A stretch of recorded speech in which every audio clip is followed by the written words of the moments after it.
The governor who made a national reputation by stopping high-speed rail in Florida has backtracked. Rick Scott today approved funding for the 61-mile-long SunRail commuter project around Orlando. Critics wonder what changed his mind about rail.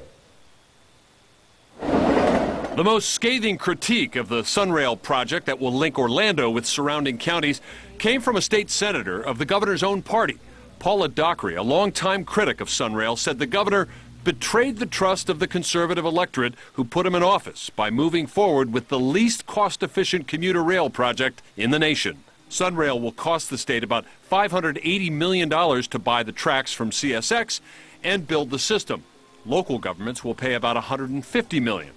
The ridership projections are suspect, and taxpayers will be on the hook for cost overruns, both reasons Rick Scott gave for quashing high-speed rail in February.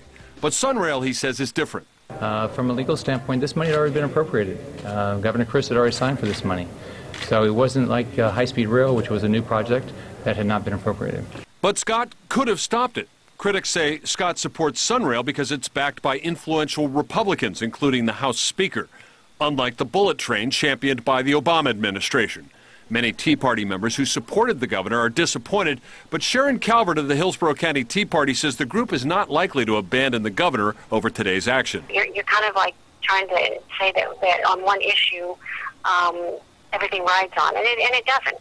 Where are the jobs? Protesters in St. Petersburg today who oppose almost everything Scott does actually think he might be right on this one.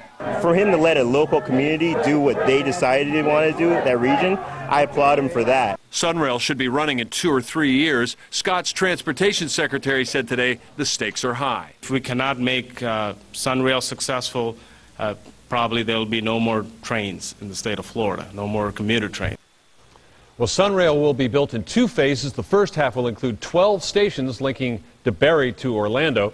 It will not serve either Disney World or the Orlando airport.